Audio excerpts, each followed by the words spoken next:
Shuhet në moshën 73 vjeçare ish kryeministri Fatos Nano.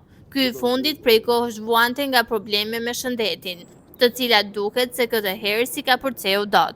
Fatos Nano u tërhoq nga politika në vitin 2005, pas një karriere të gjatë dhe të shquar si kryeministër i Shqipërisë. Nano prej një muaj ishte në reanimacionin e një spitali privat. Po kush ishte Fatos Nano? Ai filloi karrierën e tij politike në vitin 1991, pasi u zgjodh kryeministër i qeverisë së tranzicionit me qëllim që të organizojë zgjedhjet e para demokratike në Shqipëri. Në po atë vit dhe të përgatis vendin për tranzicionin drejt një ekonomie tregu dhe sistemi demokratik. Zgjedhjet në 31 mars 1991 u fituan nga Partia Socialiste e Shqipërisë dhe ai u caktua përsëri kryeministër. Pas 2 muajsh ai u detyrua të jap dorëheqjen.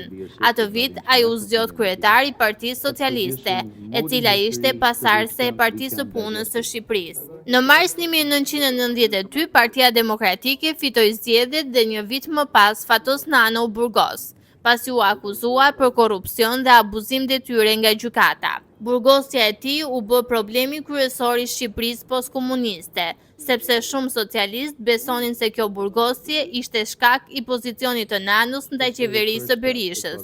Gjatë vitit 1994, skemat piramidale po bëheshin të njohura në Shqipëri, dhe rënja e tyre në vitin 1997 shkaktoi një revoltë armatosur të nxitur nga opozita kundër qeverisë me kërkesë për rikthimin e pronave të humbura në firmat piramidale.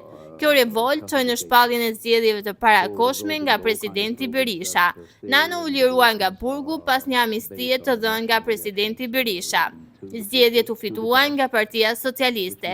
Presidenti Berisha dha dorëheqjen dhe kuvendi i ri zgjodhi president Recep Mejdanin. Presidenti Mejdani emëroi kryeministër Fatos Nanon. Ndërkohë në shtator të vitit 1998 dha dorëheqjen pas trazirave që u shkaktuan pas vrasjes së Azem Hajdarit. Fatos Nano u gjykua i pafajshëm ndaj akuzave në vitin 1999.